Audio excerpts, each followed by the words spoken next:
오늘 우리에게 주시는 말씀은요, 시편 1편 4절부터 6절 말씀인데 1절부터 6절 시편 1편 전체를 함께 읽도록 하겠습니다.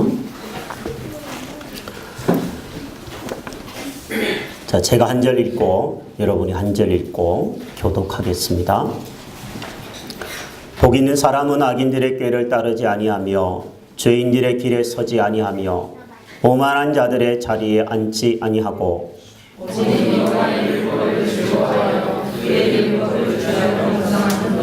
그는 시냇가에 심은 나무가 철을 따라 열매를 맺으며 그 잎사귀가 마르지 아니함 같으니 그가 하는 모든 일이 다 형통하리로다.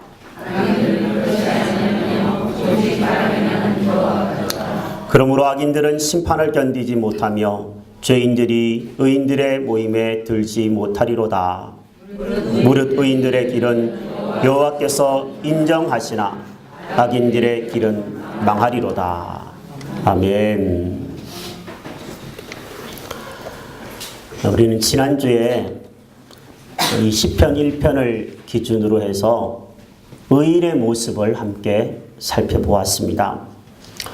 의인이라고 하는 것은 하나님 앞에 푹 빠져서 사는 사람들을 말합니다. 말씀에 푹 빠져 있고 은혜에 푹 젖어 있는 사람들을 의인이라고 할 수 있습니다. 뿐만 아니라 의인은 뿌리를 내리는 사람입니다. 믿음의 뿌리를 시냇가에 깊이 내려서 흔들리지 않는 사람, 뽑히지 않는 사람, 그 사람들이 의인인 줄로 믿습니다. 여러분, 한 주 동안 의인답게 사셨습니까? 아니면 죄인으로서, 악인으로서 세상 사람들과 똑같은 모습으로 살면서 여기에 오셨습니까? 우리 시간에 오늘은 악인들의 모습을 중심으로 함께 살펴보므로 우리의 삶이 악인의 결말이 아니라 의인의 결말을 맺어가는 아름다운 은혜가 이 한 날, 이 한 시간 있게 되기를 바랍니다. 우리 옆에 분에게 이렇게 인사하시면서 말씀을 듣도록 합시다. 악인의 결말을 맺으십시오. 이렇게 한번 인사 먼저 하십시다. 의인의 결말을, 죄송합니다. 큰일 날 뻔했습니다. 네, 깜짝 놀랐죠? 웃기려고 일부러 그런 겁니다. 이걸 그대로 따라하는 사람은 네, 따라하겠습니다. 의인의 결말을 맺으십시오. 의인의 결말을 맺으십시오. 네, 진짜 여러분의 앞에서 나와서 한번 얘기해 보세요. 실수할 때가 한두 번이 아니에요. 네. 우리는 악인의 모습을 먼저 이 본문에서 살펴볼 필요가 있습니다. 왜냐하면 그래야지 악인의 결말을 우리가 갖지 않을 수 있기 때문입니다. 의인은 분명 3절에 보니까 시냇가에 심은 나무, 지난주에 제가 얘기 드렸듯이 히브리어로 에츠입니다. 나무입니다. 이 나무는 비가 와도 괜찮습니다. 가뭄이 들어도 괜찮습니다. 끄떡없습니다. 왜냐하면 뿌리를 시냇가에 깊이 내리고 있기 때문입니다. 때가 되면 열매를 맺습니다. 그게 의인의 모습입니다. 하지만 악인은 바람에 나는 겨라고 4절은 이야기하고 있습니다. 히브리어는 모츠입니다. 에츠와 모츠는 발음이 비슷합니다. 의인과 악인도 모양은 겉으로 보면 비슷합니다. 그런데 이 모츠인 바람에 나는 겨는 땅에 붙어 있는 듯 하지만 땅에 붙어 있지 않습니다. 뿌리가 없습니다. 생명력이 없습니다. 바람 불면 날아가 버립니다. 아무짝에도 쓸모가 없습니다. 그게 악인의 모습입니다. 저는 어린 시절에 시골에서 자랐습니다. 저희 집 바로 앞에는 정미소가 있었어요. 요즘엔 정미소를 거의 찾아보기 어려운 것 같은데 그때 당시만 해도 시골에 곳곳에 정미소가 마을에 한두 개쯤은 다 있었던 것 같아요. 저희 집 바로 앞에 정미소가 있었습니다. 정미소는 벼를 쌀과 겨로 나누는 것이죠. 그죠? 도정을 해서 하얀 쌀을 한 곳에 모아서 이렇게 판매를 하고, 또 한쪽에는 그 벼에 쭉정이죠. 그 쭉정이가 켜켜이 쌓이는 곳이 정미소입니다. 쌀은 누가 가져갈까봐 아주 꽁꽁 단속을 합니다. 그런데 겨가 모이는 곳에는 항상 문이 열려 있었습니다. 그래서 아무나 그 쭉정이를 집으로 가져갈 수 있게 했던 기억이 납니다. 저희 부모님은 저에게 늘 심부름을 시키셨어요. 그 정미소에 가서 그 쭉정이들을 좀 가지고 오라고 심부름을 자주 시켰습니다. 그 쭉정이를 이렇게 자루 같은 데 담아보면 아주 먼지가 많이 났었습니다. 먼지를 그야말로 머리가 하얗게 뒤집었을 정도로 쭉정이를 집으로 가져왔던 기억이 납니다. 저희 부모님이 그것을 쭉정이를 아무짝에도 쓸모없는 쭉정이를 가지고 오라고 하신 이유는 딱 한 가지였습니다. 공부를 지피는데, 불 지피는데 사용할 용도로 그것을 가져오게 했습니다. 불을 지피는 용도, 겨가 쓰이는 곳은 딱 한 곳밖에 없었습니다. 아궁이에 던져지는 이 쭉정이와 같습니다. 가볍고 생명이 없고, 그래서 쓸모가 없어서 겨우 불 속에나 던져져 버리는 쭉정이 말입니다. 참 재미있는 것은요, 그 알곡과 쭉정이가 갈라지는 순간이 바로 이맘때입니다. 정미소가 가장 바쁠 때가 추수 때입니다. 우리는 11월 추수의 계절, 감사의 계절을 오늘 마지막 날로 맞이하고 있습니다. 성경적으로 보면 이 추수 때는 심판의 때와 깊은 연관이 있습니다. 추수의 때는 쭉정이와 알곡을 가을 추수 때 바람에 의해서 날립니다. 또 칼로 그것을 날카롭게 깎아서 바람에 의해서 날리는 겁니다. 도정을 할 때 보면 날카로운 칼이 있습니다. 그래서 벽실을 어느 정도 잘라내고, 조금 잘라내면 현미가 되는 거고, 많이 잘라내면 백미가 되는 거잖아요. 그렇게 칼로 날카롭게 나머지 부분들을 깎아내는 작업을 먼저 하고요. 그 다음엔 바람을 일으킵니다. 바람을 확 일으키면 알곡은 무게가 있기 때문에 제자리에 떨어집니다. 그래서 알곡이 한 곳에 이렇게 모이죠. 그게 백미고 현미입니다. 또 바람에 약한 것은 날아가 버리게 되어 있습니다. 그 날아가는 것이 모여지면 그게 바로 쭉정이고 겨가 되는 겁니다. 성경적으로 보면 이렇게 칼을 가지고 깎아내고 바람을 일으킨다라는 자체가 하나님이 하시는 일, 심판 때 하나님이 하시는 일을 묘사할 때 이런 표현을 씁니다. 하나님은 말씀의 날카로운 검으로 사람들을 깎아냅니다. 이 사람이 악인인지 의인인지 깎습니다. 여러분과 저에게 하나님이 깎으시는 아픔이 있는 것이 정찬입니다. 또 한편 하나님의 성령께서 바람을 불러 일으키십니다. 그래서 멀리 날아가 버리는 존재가 있고요, 가까이 떨어지는 존재가 있게 하심으로 악인과 의인을 갈라내시는 작업을 마지막 때에 하시는 것입니다. 여러분, 우리는 이 11월을 보내면서 많은 이야기들을 들을 수도 있습니다. 또 이 세상의 마지막, 전쟁에 대한 소식도 들을 수도 있고, 또 종말에 대한 소식을 들을 수도 있습니다. 성경이 말하는 이 종말의 때는 항상 10월, 11월, 12월 되면 사람들에게 많이 떠돌아다닙니다. 며칠 전에도 국민일보 신문에 보니까 우리나라에 전쟁 소문이 일어나는 여러 예언자들로 일컬어지는 사람들에 대한 이야기가 나왔어요. 한국교회 조심해야 된다. 그런 사람들 조심해야 된다. 이러면서 이제 기사가 한국교회를 대표해서 나왔습니다. 몇몇 사람들이 우리나라 12월 달에 전쟁이 일어난대요. 호주로 도망가야 되지 않을까요? 다음 달인데. 내일이네. 내일이 어떡하나? 근데 그게 어제 오늘의 이야기가 아니에요, 사실은. 우리나라는 끊임없이 10월달이 되면 옛날 다미선교회가 종말이 온다 그랬다가 또 그게 지나가고 나니까 또 어떤 사람들이 전쟁이 온다 그랬다가 또 어떤 사람들이 이 나라가 망할 징조다 그러면서 회개해야 된다. 물론 우리가 귀담아 들어야 되는 얘기 한 가지는 있습니다. 마지막 때가 되었다라는 것은 분명한 사실입니다. 저와 여러분들이 마지막 때에 해야 되는 메시지가 있다면, 들어야 되는 메시지가 있다면 회개해야 될 줄로 압니다. 회개하라. 그 메시지는 한결같습니다. 성경도 이야기하는 바예요. 그러나 성경이 절대 이야기하지 않는 바가 있는데 몇 월 달에 며칠 날에 마지막이 올 것이다라는 얘기는 한 번도 한 적이 없습니다. 현혹되지 마시기를 바랍니다. 하나님의 말씀을 믿게 되기를 바랍니다. 자, 이 의인과 악인이 마지막 때에 심판 때에 이렇게 갈라지고 깎여지고 바람 불어 날아가고 구별되는데 그 기준이 뭐냐 하면 오늘 본문 말씀에 보니까 5절에 악인들은 심판을 견디지 못하며 죄인들은 의인들의 모임에 들지 못하리로다. 이런 말씀이 있습니다.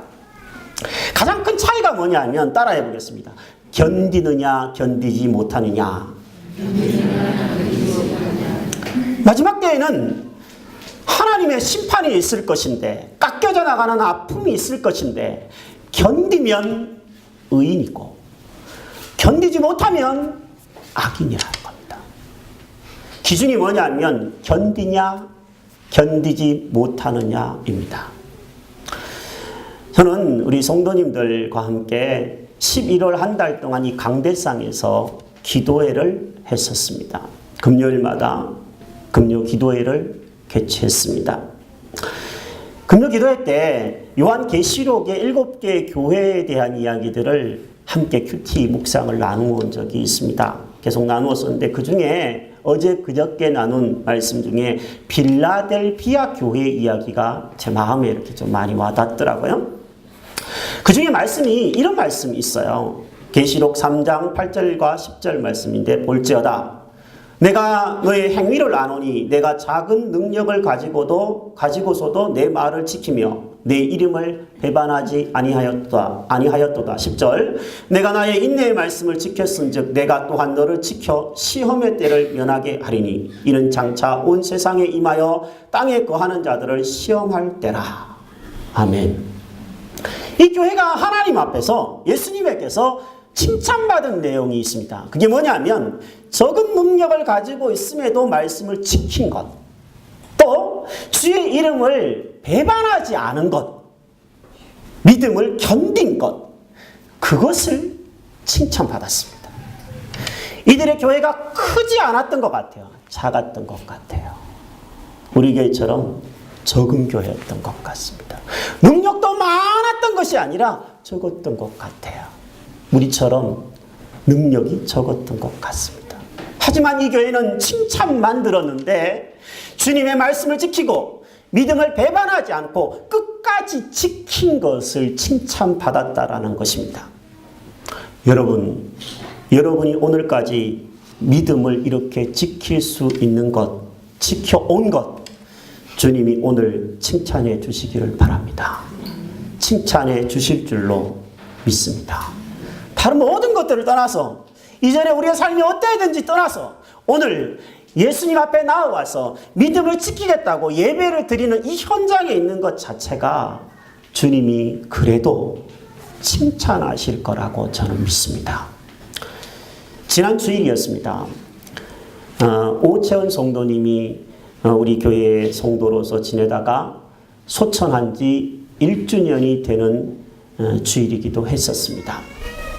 21일 날 추수감사 주일날 주중에 돌아가셨는데 1주년을 맞이해서 우리 성도님 가족들과 우리 교회 성도님들 몇 분이 함께 성도님이 묻혀있는 산에 다녀왔습니다. 함께 예배를 드렸습니다. 이 성도님은 1년 전에 오시지 않으신 새로운 성도님들은 잘 모르실 것 같아서 소개를 간단하게 해드린다면 저랑 같이 교회를 개척했던 형제의 어머니였습니다. 그런데 불교도였습니다. 저를 개척해서 꾸려 나갈 정도로 불심이 특심하셨던 분이셨습니다.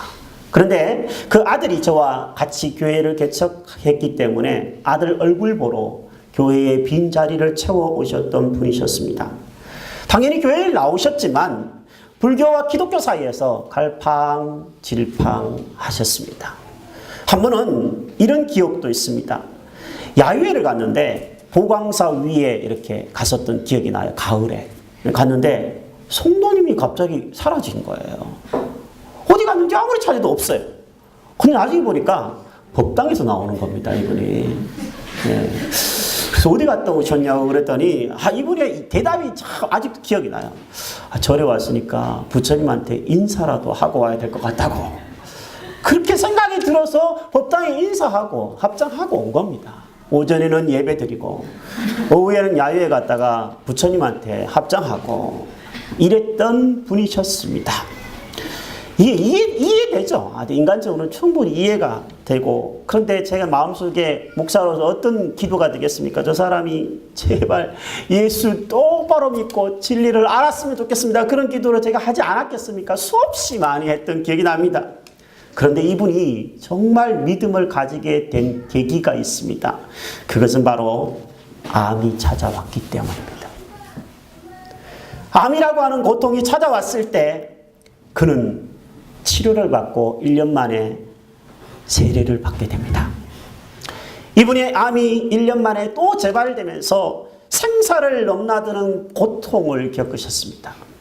제가 아마 가장 많이 신방을 갔던 사람일 겁니다. 많은 이야기들을 이야기하고 많은 추억을 이야기하고 우리 아들들 잘 부탁한다고 얘기하던 그 여인이 바로 이 성도였습니다. 불교도였다가 기독교인이 되면서 세례를 받으면서 사람들의 조롱을 수없이 많이 받았을 겁니다.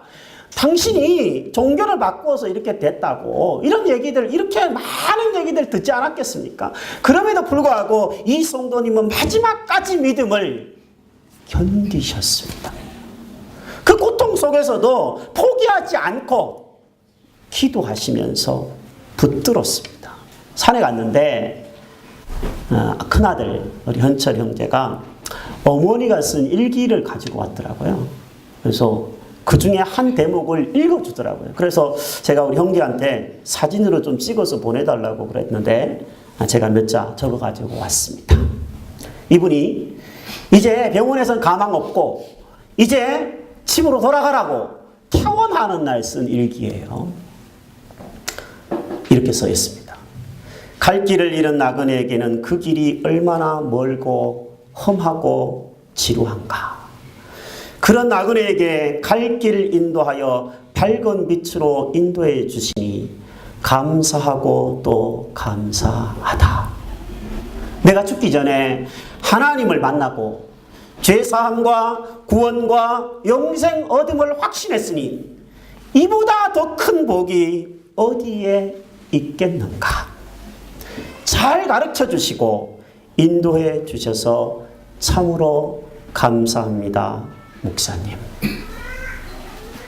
저는요, 주님께서 이 성도님을 칭찬해 주시리라고 믿습니다. 다른 거 다 떠나고 나서도 그 고통 속에서, 그 조롱 속에서도 마지막까지 믿음을 지킨 그 하나 때문에 하나님의 품에 안겨서 편히 안식하고 더 이상 고통도 눈물도 없는 그곳에서 편히 쉬고 계신 줄로 믿습니다. 이분이 의인이라고 저는 믿습니다. 이분이 그렇게 마음에 남겨두고 아파했던 자식들이 이제 결혼을 해서 가정을 꾸리고 손주들이 태어나 함께 믿음 생활하는 것을 보니 참으로 열매를 맺는 것 같아서 보람이 됩니다. 여러분, 의인은 견디는 사람입니다. 여러분의 인생에서 어떤 일들이 찾아올지라도, 어떤 고통과 어떤 시련이 찾아올지라도 끝까지 믿음으로 견뎌서 승리하는 열매 맺는 사람들이 되기를 축복합니다. 여기 본문에 악인은 견디지 못한다 이런 말을 썼는데요. 이 견디지 못한다라는 말이 참 재미있는 것은 또 다른 뜻이 있습니다. 무슨 뜻이냐면 일어난다 이런 뜻입니다. 즉 악인은 넘어지면 못 일어난다는 거예요. 의인은 넘어져도 일어난다라는 뜻입니다. 여러분, 넘어져서 일어나는 것, 이게 의인의 신앙이라는 겁니다. 넘어져서 일어난다 그러니까 가장 먼저 딱 머릿속에 떠오르는 게 오뚜기인 것 같아요. 여러분, 오뚜기와 같은 신앙인들이 되시기를 바랍니다. 오뚜기는 넘어지고 쓰러지는 것 같아도 또 일어나고 또 일어납니다. 여러분, 혹시 지금까지 살면서 한 번도 넘어져 본 적이 없다 그런 사람이 있습니까? 저는 없을 거라고 생각합니다. 신앙생활 하다가 한 번도 시험 든 적 없다 그런 사람이 있나요? 저한테 비법을 좀 가르쳐 주십시오.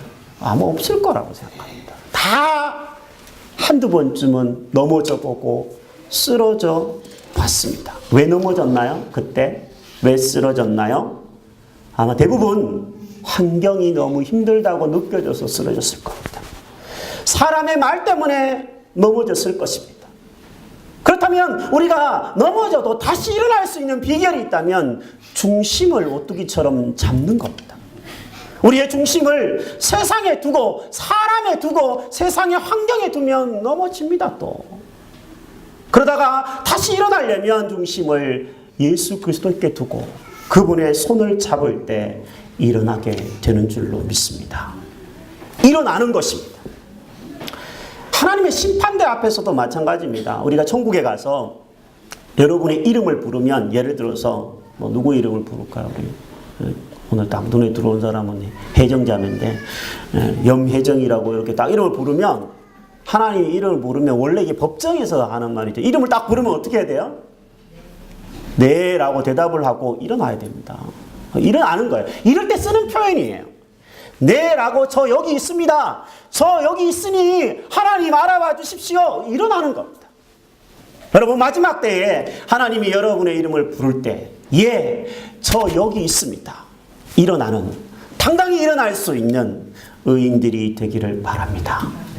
사는 게 어떤 때는 인생을 이렇게 보면, 저의 인생도 그렇고 우리 성도님들의 인생도 그렇고 뭐 세상 사람들 다 그런데요, 사는 게 보면 비틀비틀 거리면서 가는 나그네 같이 느껴질 때가 있습니다. 쓰러질 듯 그렇게 흔들흔들거리는 방랑자 같습니다. 가풀숨을 몰아쉬다가 뛰다가 걷다가 하는 아마추어 마라토너 같습니다. 어떤 때는 몸도 지치고 마음도 상하고 세상살이에 지쳐 눕고 싶은 사람들, 생각들 뿐일지도 모릅니다. 그러나 아무리 힘들고 아무리 어렵고 비틀거리고 쓰러져도 다시 일어나는 사람이 의인입니다. 몸이 아파도 마음이 아파도 다시 일어나시기 바랍니다.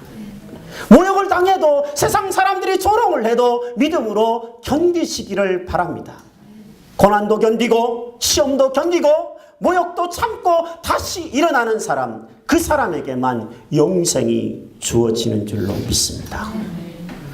오늘 이 본문에는 겉으로 보면 두 가지의 길이 같이 기록이 되어 있습니다. 의인들의 길, 악인들의 길이 그겁니다.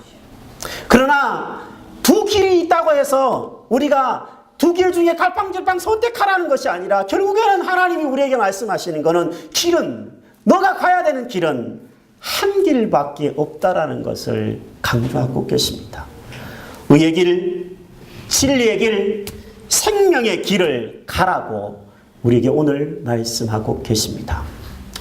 예수님도 산상수훈에서 보면 비슷한 말씀을 하셨어요. 마태복음 7장 13절과 14절 유명한 말씀이죠. 좁은 문으로 들어가라.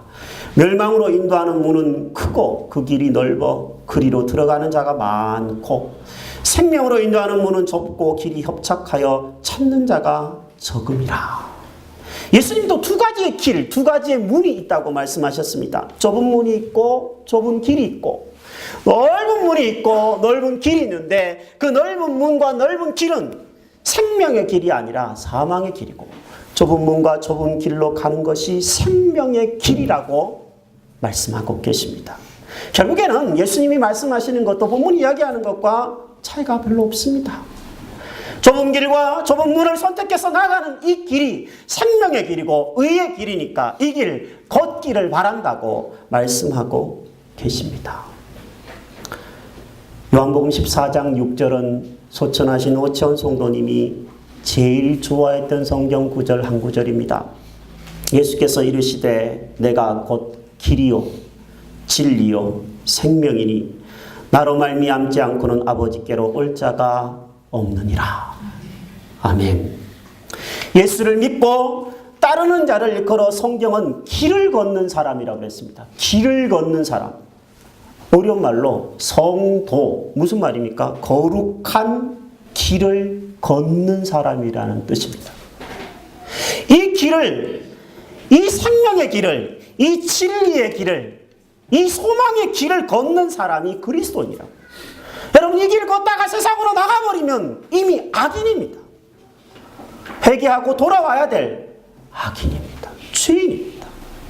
부디 저는 바라건대 여러분이 이 길을 중도에 포기하는 일이 없게 되기를 바랍니다.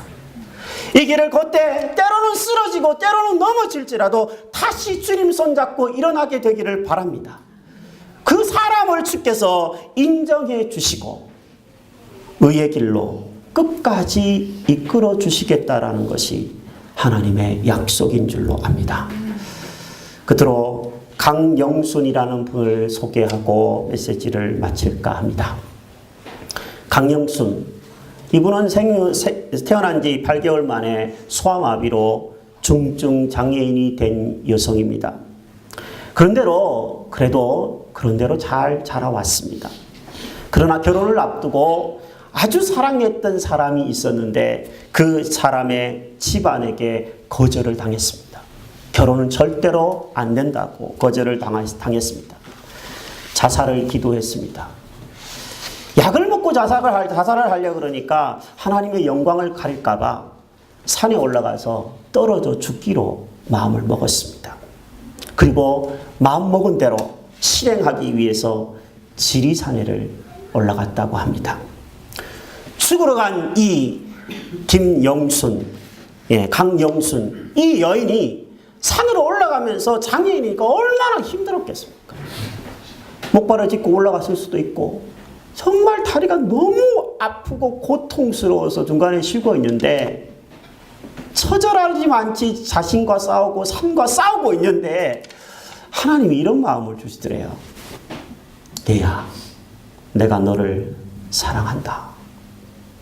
이 나무를 보아라.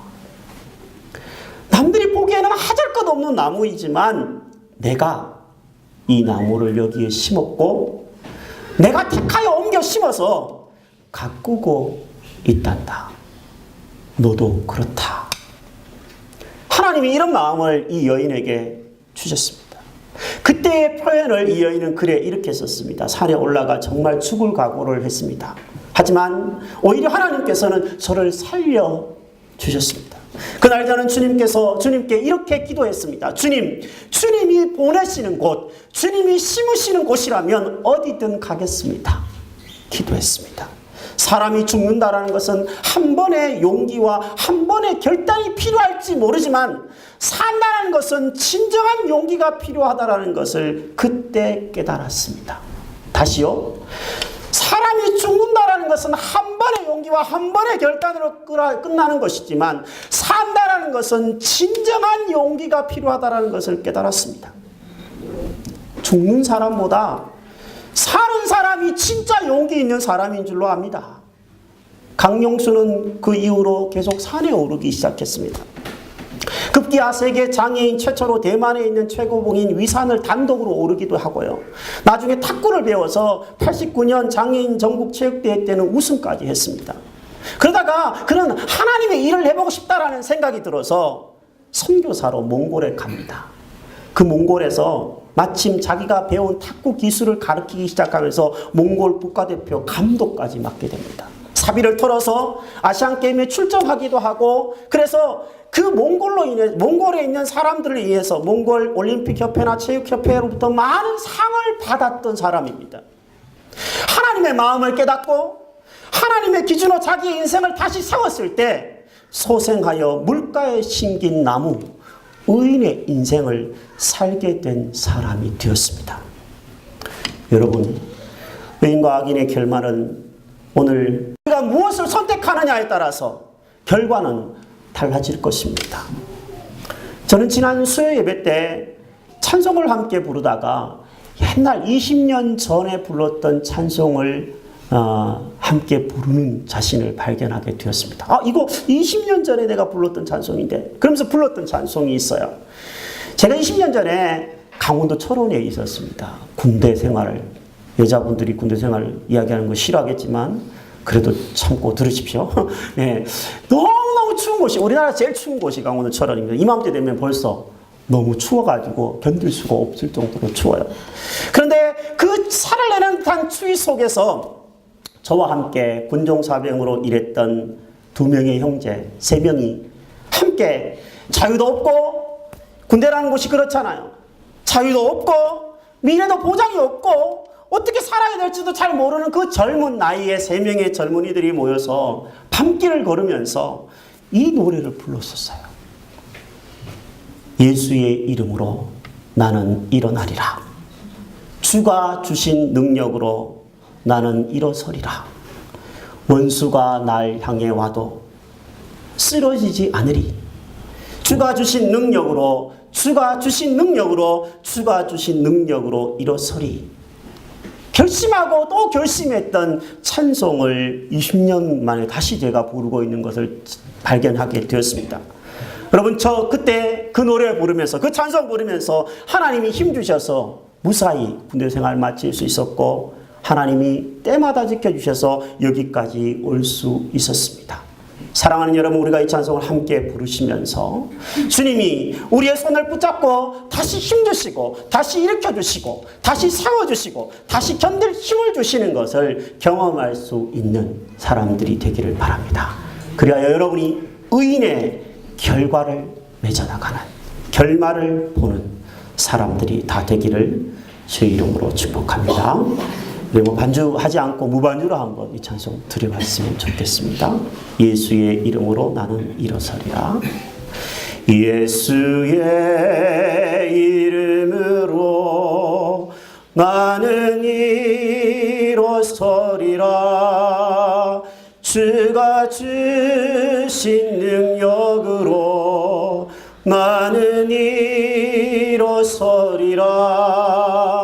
원수가 날 향해 와도 쓰러지지 않으리. 주가 주신 능력으로, 주가 주신 능력으로, 주가 주신 능력으로 일어서리. 다시 한번 예수의 이름으로 일어서리라. 예수의 이름으로 나는 일어서리라.